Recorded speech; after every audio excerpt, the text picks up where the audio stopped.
resources, inspiring interviews, business practices, and practical advice to take your art career to the next level.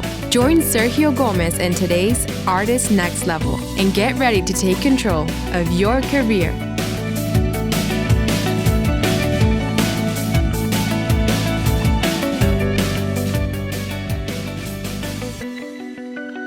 Hello, my Next Level friends. Welcome to a brand new episode of the Artist Next Level podcast. I'm your host, Sergio Gomez, and today I want to share with you a wonderful conversation with Nelson Armour and Ted Glasoe. Both of them have created this wonderful traveling exhibition called Surface Tension, Beauty and Fragility in Lake Michigan. Definitely you don't want to miss this episode of two artists collaborating for a good cause. And before I introduce my guest, I want to remind you to please, if you listen to this podcast on a regular basis, or maybe this is your first time, I invite you to please give us a review in iTunes. This is one way in which you can help us to get this podcast to more people. And I want to say that this podcast now is also available in Google Play. So there are multiple ways in which you can find us online at www.theartistnextlevel.com and iTunes and also at Google Play. And I'm super excited about that. Nelson Armour is a Chicago area artist whose work focuses on rural and urban landscapes, environmental portraiture, and photojournalism. He has exhibited locally, nationally, and internationally and has been published in exhibition catalogs. Nelson had a solo show as part of the 8 Photographers, 8 Solo Shows in 8 Chicago neighborhoods, sponsored by the Filter Photo Festival in 2012. Ted Glasoe is a Chicago-based artist as well, whose photographic work explores natural and urban environments, particularly Lake Michigan and Chicago's landscape. Ted's work has appeared in Chicago area galleries and photography shows and has been exhibited internationally as well. He has been recognized with various awards. A 20-year resident of Evanston, Ted maintains a close connection to his community. He actively supports the Alliance for the Great Lakes, Freshwater Future, and community organizations. And I am super excited to have in the show today Nelson Armour and Ted Glasoe. Good morning, Nelson. Good morning, Ted. How are you today? Good, thanks. Great. Wonderful morning. Awesome. Good morning. I'm really happy to have you both in the podcast today. This is one of those three-way conversations we're going to have this morning, and I'm really excited to have you both here at the same time. We are all in different locations. We are all connected through technology, which is pretty nice, and we are able to do this podcast right now and have this awesome conversation based on a collaboration project that both of you have been doing for quite a while. It's called Surface Tension, Beauty and Fragility in Lake Michigan. So it's a beautiful collaboration that both of you have started, has gone already to a few audiences, including just recently at 33 Contemporary Gallery, Art Next Level Projects. We had the privilege to have both of you there. We had the exhibition opening, was really nice as well. And then we also did an artist talk where both of you did a really nice job of telling us behind the scenes of how this work was made, how the collaboration was made. And for our friends who would like to see that, I'll have that also, the recording of the artist talk, I'll have it also posted in this episode page as well at our website, theartistnextlevel.com. So that way, if you want to see some of the shots of the artwork as well, you can see it through there. But it was really nice to be with you both and in person as you brought the show to our gallery and had everything ready and lined up. And both of you did a fantastic job of doing this. And I should say that this exhibition, kind of as an introduction, this exhibition came about from a call to proposals that we did a year ago here at the Artist Next Level, where everyone who took our webinar on 7 Steps to Create a Killer Exhibition Proposal, we said, send us a proposal and we're going to select 2 or 3 for the year 2017. And we did that. We received a ton of proposals, and yours was one of the 3 that we selected for 2017, and that was pretty fantastic. Both of you had a really strong proposal. It was really beautiful presentation, above and beyond, what we covered. So that was pretty nice, and now it's really nice a year later to have you both in the show. Thanks.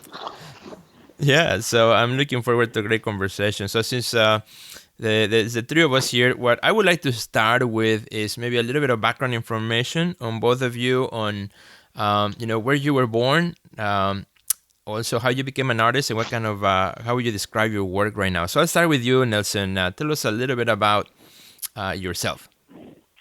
Well, thanks, Sergio. We also want to thank you for the great opportunity to show at 33 Contemporary. It was really wonderful. I was born in Milwaukee and grew up there in a suburb as well. And I came to photography really in my teenage years through my dad, who started to build a darkroom but never finished. But I became interested and used his camera on a summer trip to Israel during high school. And I still have the slides that I took that summer.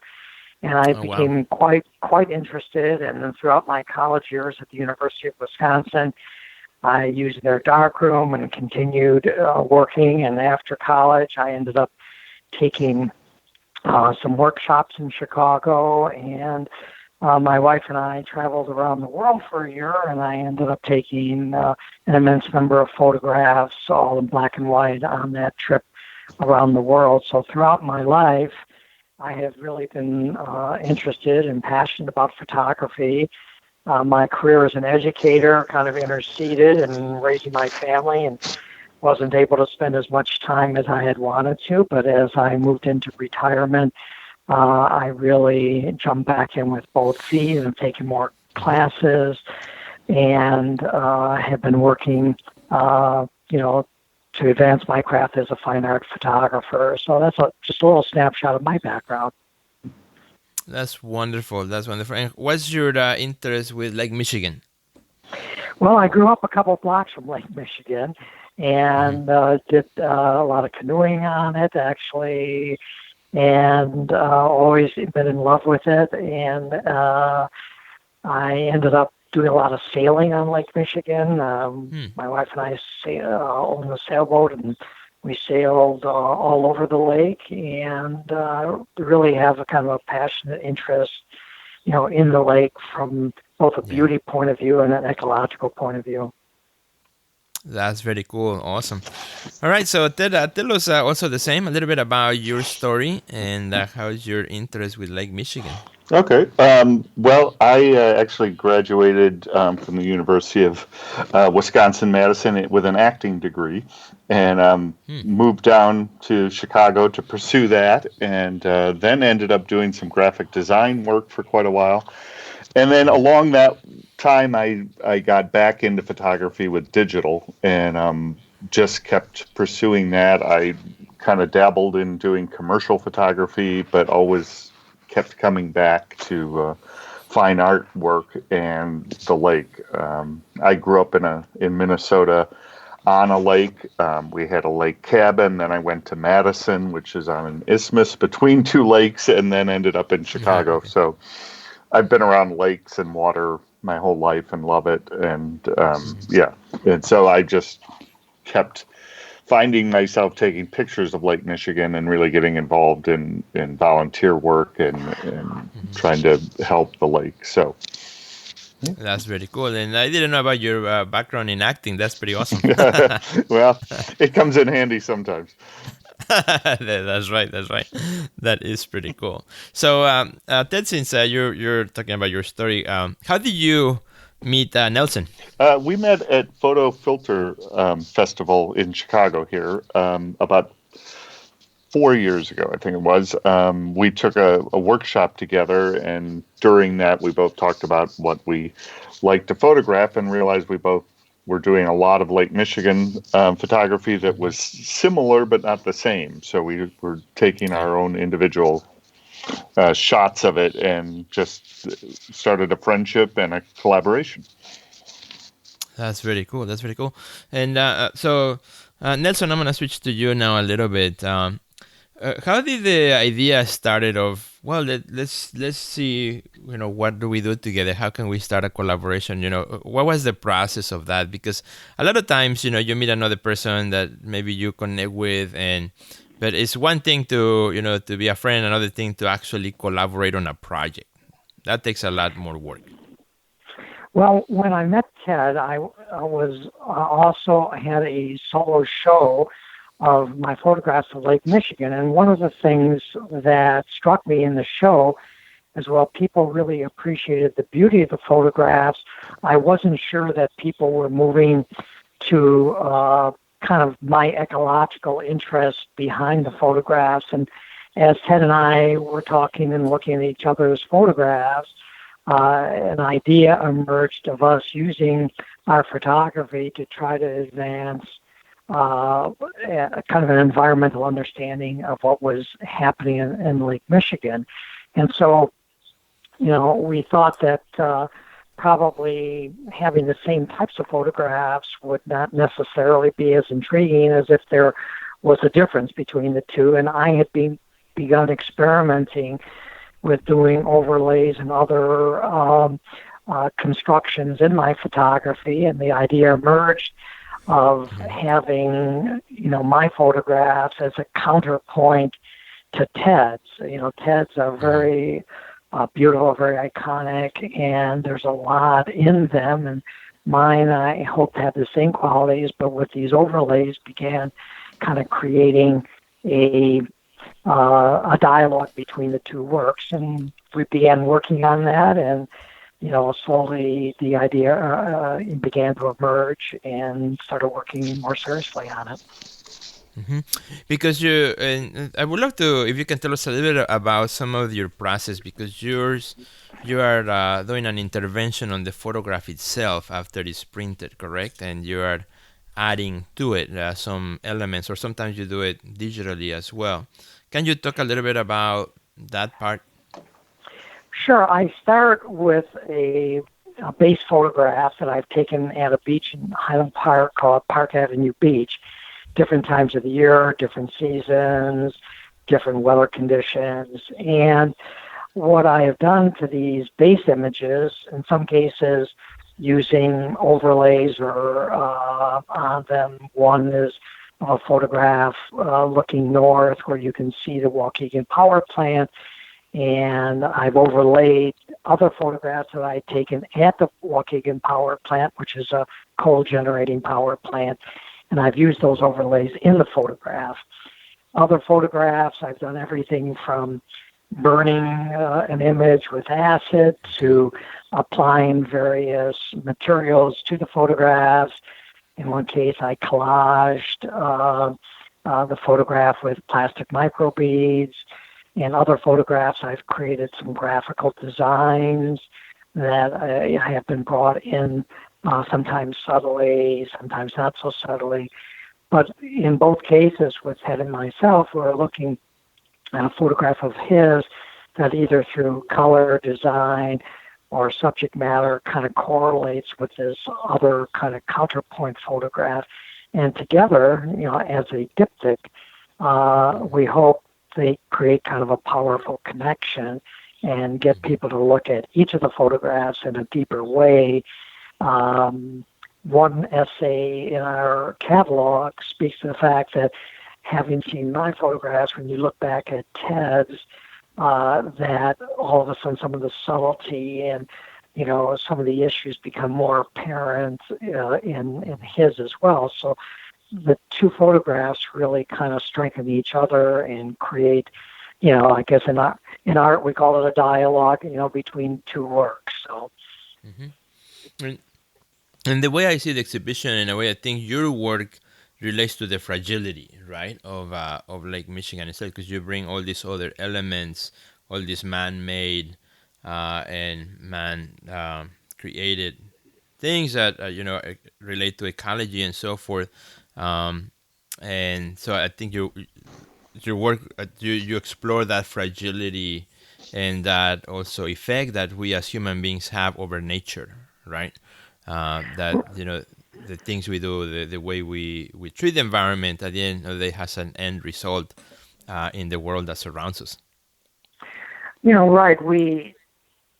The lake is very beautiful, and when you look at it, when you look at Lake Michigan, as opposed to maybe Erie or Ontario in some cases, you do not see, the pollution is not that evident, and in some cases you don't even know that there's pollution in the lake.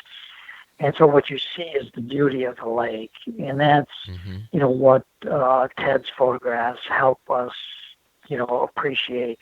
is the magnificent beauty of Lake Michigan.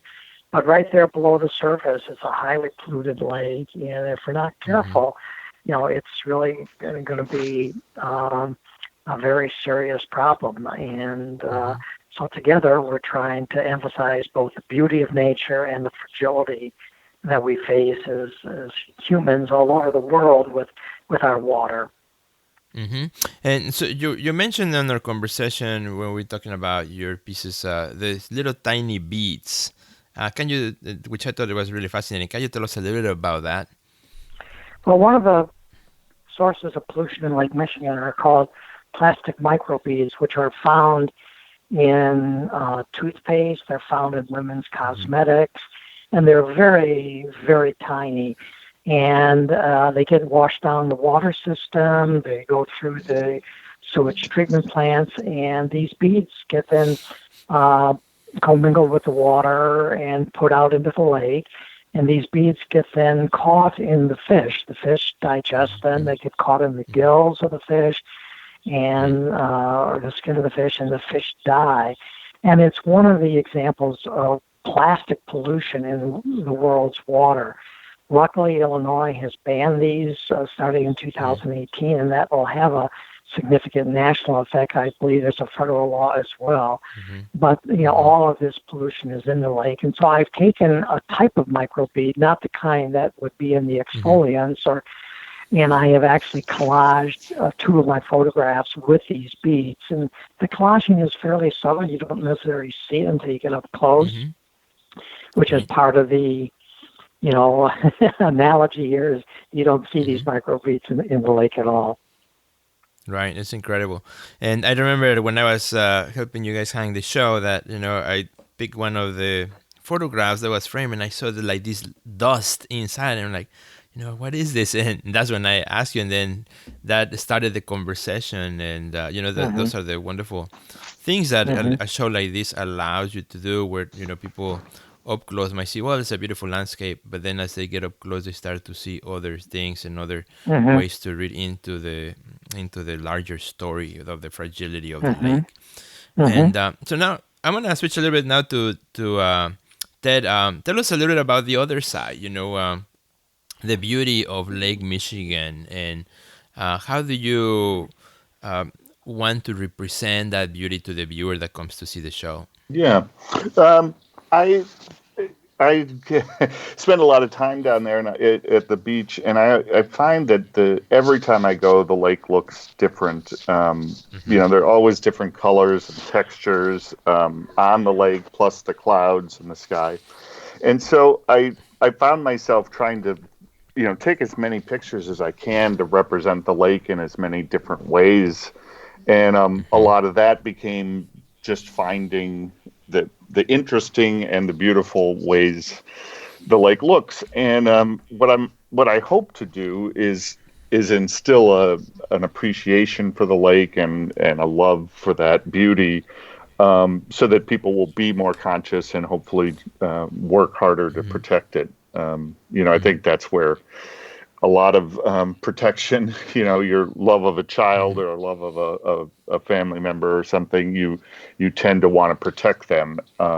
When people don't realize what the lake is or they don't appreciate it, I think they're much less likely to try to do anything about it. That's, one thing I like to say is that I like it when people either say, that's Lake Michigan, that they've never seen it that way, or they say that's Lake Michigan, that's the way I remember it and know it. Right.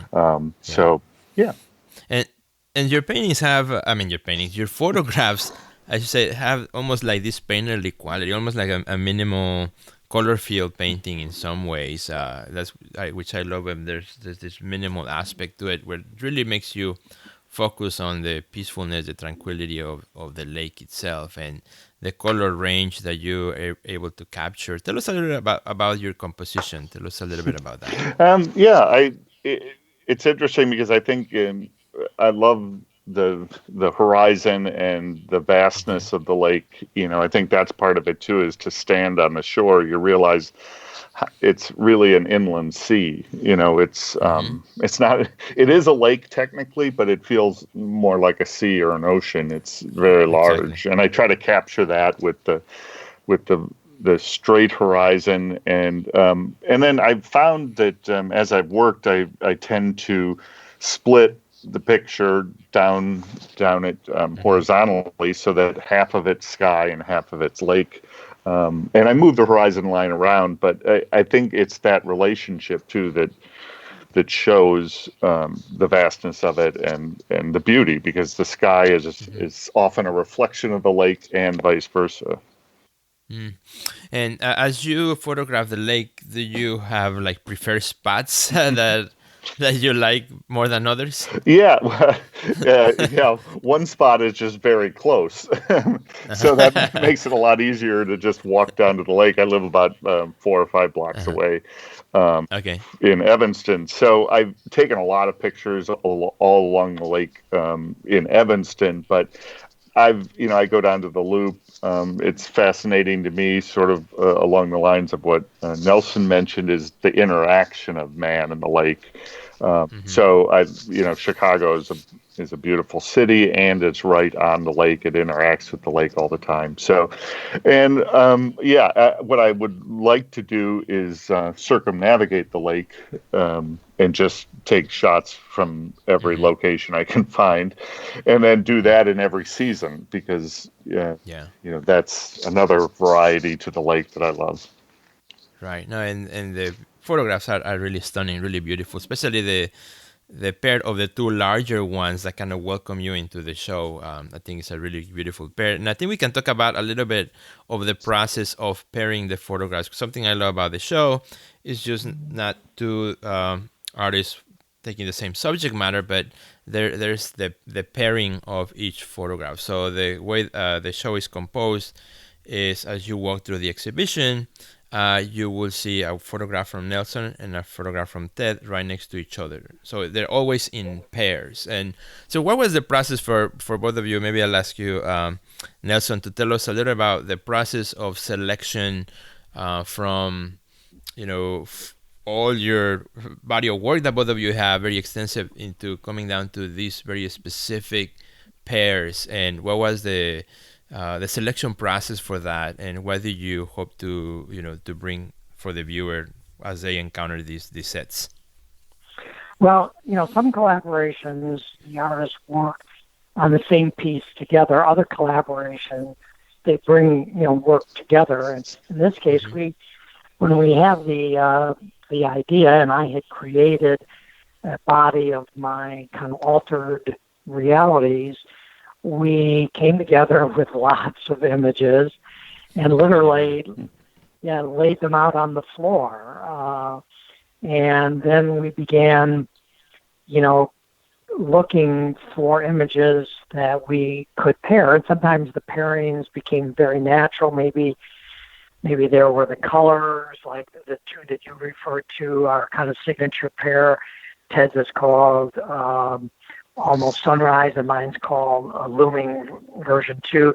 Both of them deal with the sky. His is a sunrise, mine's a sunset with this very red sky, and we just saw, a match there. Others, again, it was color or composition or the horizon lines, matched up. We did some where his were quiet and mine were active, but oftentimes we paired, images together based, on other things. For example, he has one called Red Wagon, which is a shot of the lake where the beach is empty. It's a beautiful summer day, but nobody's in the water because they cannot go in the water because of the sewage runoff from the night before. And I did an image where I actually used human waste to put it onto a photograph, and then rephotographed that, and that became a natural pair. It was like two sides of the same concept. Right. So, we just kept working at it until we felt we had pairs that went together well. Right. Wonderful.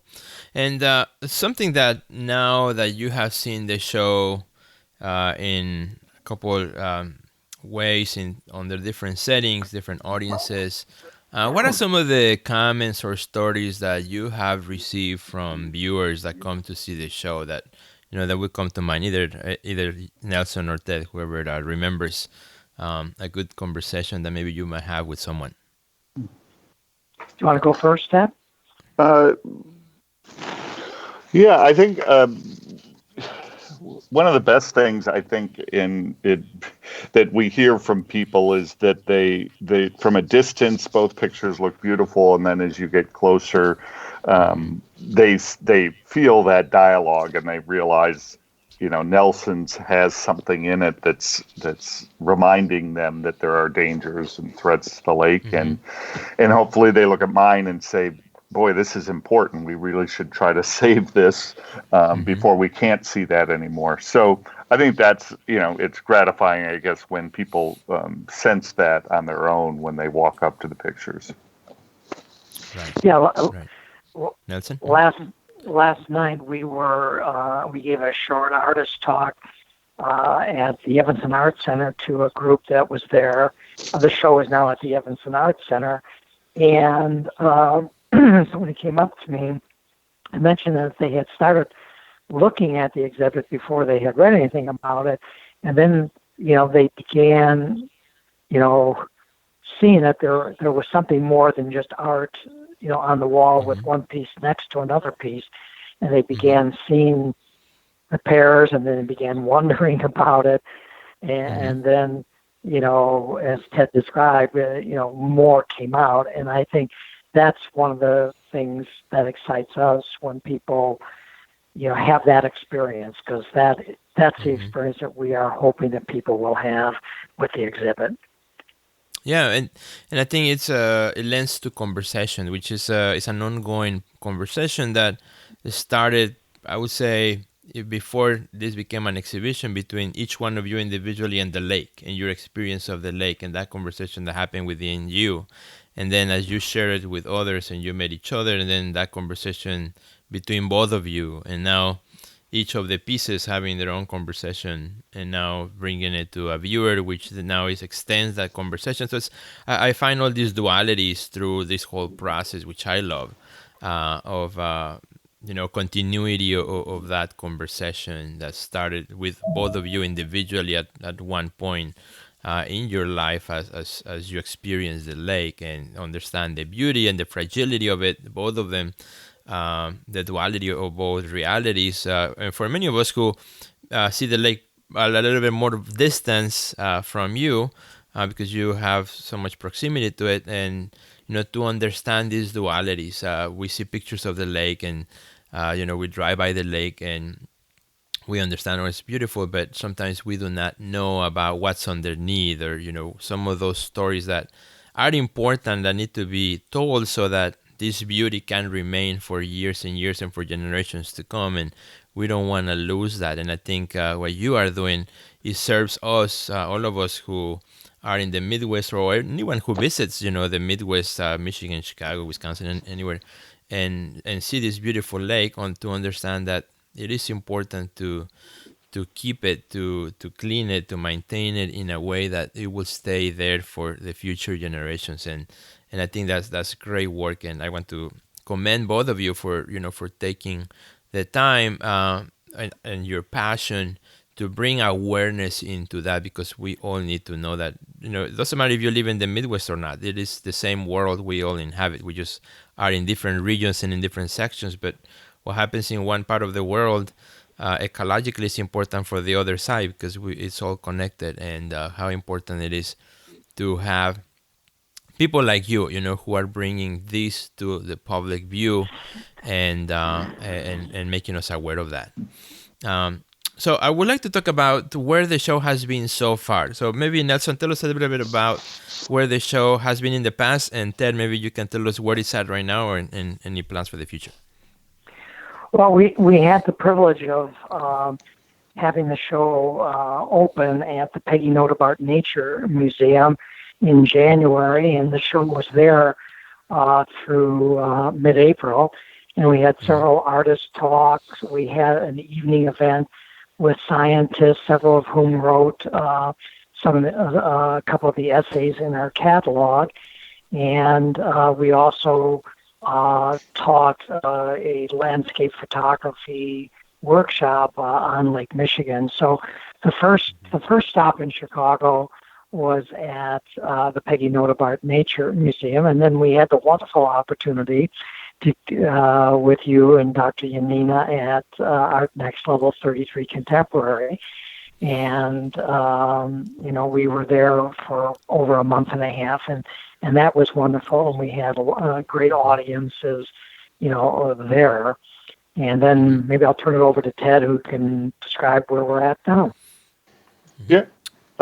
We moved the exhibit up to the Evanston Art Center, their relatively new location on Central Street, and it's been great. That's a slightly larger space, and we actually added 3 new pairs of images to the exhibit to help sort of fill out that space. And that runs through July 30th. So we're excited about that. That's been great. As Nelson mentioned, we had an artist talk last night. We also had one during the opening reception on Friday, the 7th of July. Moving forward, what we're hoping to do now is start exploring exhibit spaces outside of the central Chicago area and explore different museums that might be associated with a college or university that has a program devoted to ecology and lake health in particular, and also maritime museums. There are several options we have that we're looking at to spread the news around the lake. Wonderful. And so we invite our friends to go and check it out right now at the Evanston Art Center. They're a beautiful facility, wonderful people there. We're good friends with them, and we're excited that the show is there. And yeah, like you said, it's a much larger space, so it's very nice that you were able to add more pieces to the show, and we invite our friends to go check that out for sure. And so just as we start to wrap it up, you both of you took the webinar that we had on back last year on putting together an exhibition proposal. How did that webinar help you to have the success that you had with the show right now, and putting your proposal together as you look for the future? I don't know, maybe Nelson or Ted, whoever would like to tackle that question. Well, our proposal has been influenced by many people over the last number of years, and each time that we've shown it to different people, we've gotten new ideas and better ideas, and I think that happened with feedback through the webinar with Art Next Level. And, we created this book that was what we call an exhibition proposal. And now we have morphed that book into a catalog. But I think, what the Art Next Level may have done is help, us, even create a more professional, presentation of this project. Ted, you want to jump in?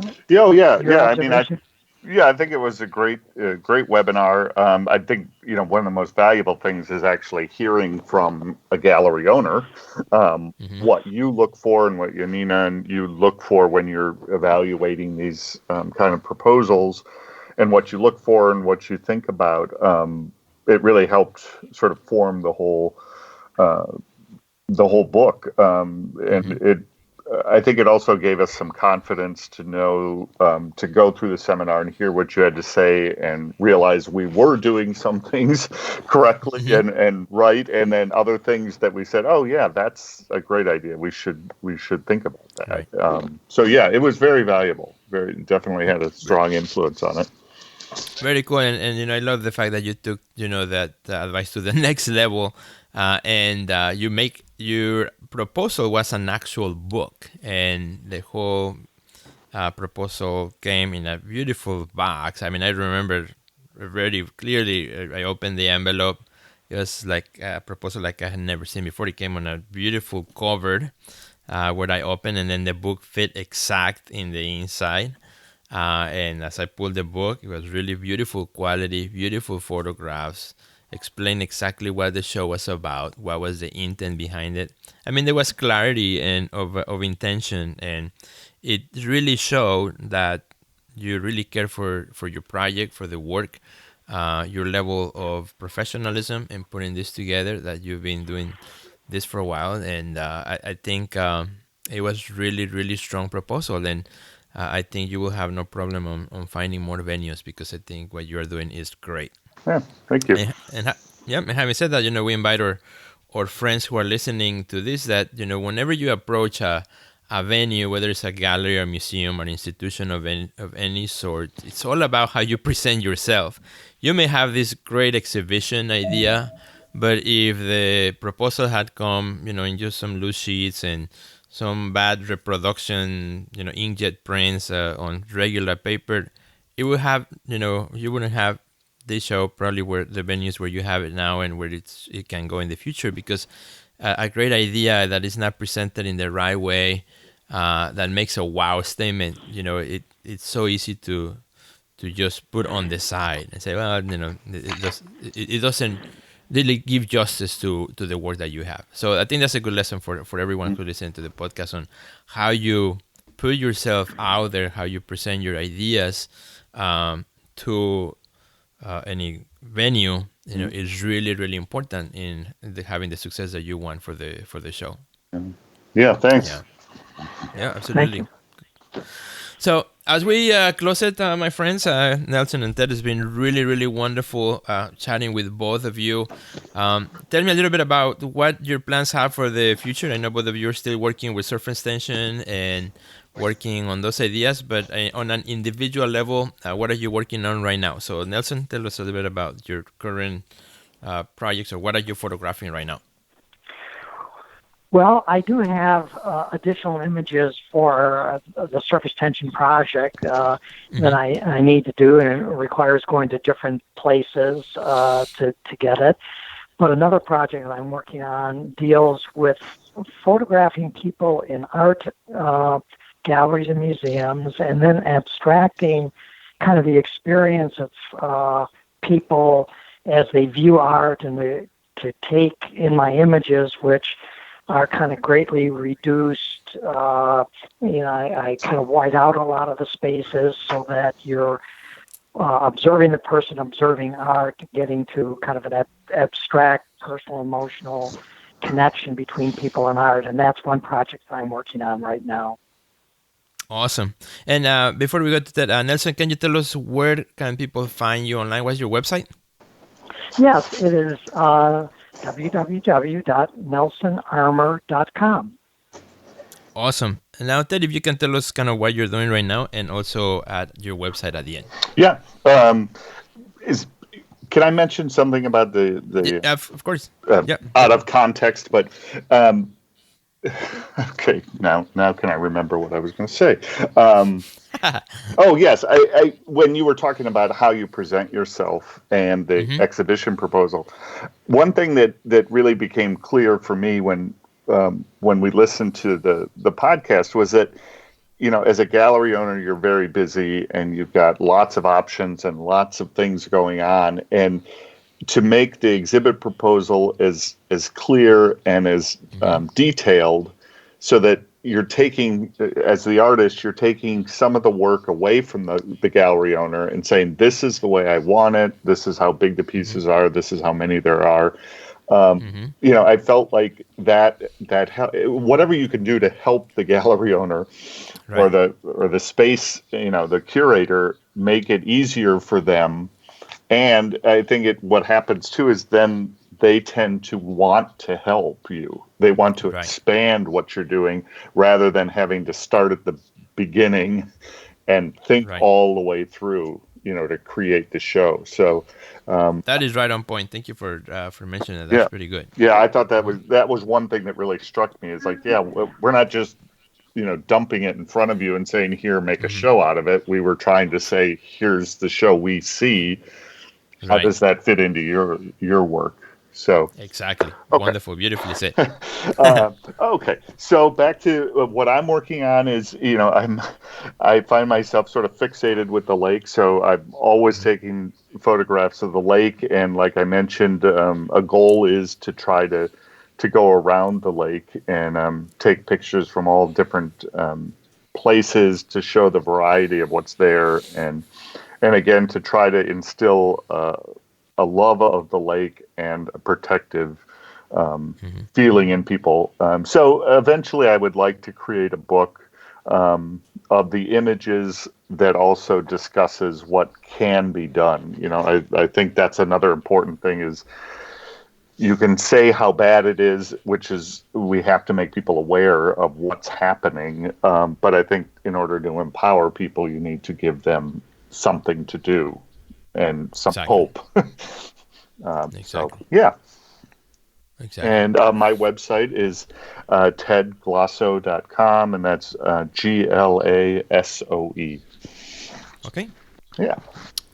Well, wonderful. Thank you so much, both of you, Nelson and Ted, for being in the show. I really appreciate your time and the effort and the message that you have for all of us. We invite again our friends to visit their websites to check out also the show at the Evanston Arts Center if you're here in the Chicago vicinity, or if you're visiting anytime in the next few weeks, go and check it out. Thanks again for your time. I really appreciate that. And with this, we close today's episode. And I want to thank all our listeners for checking out our podcast today. Share it with your friends. Give us a review also on iTunes. That's a good way in which you can help us to get this podcast to more people. So thanks again, and I will see you at the next level.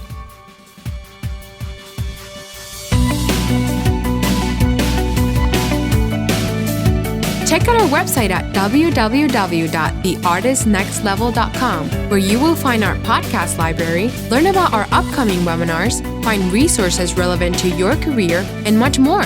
Thanks for listening to today's podcast, and we'll see you at the next level.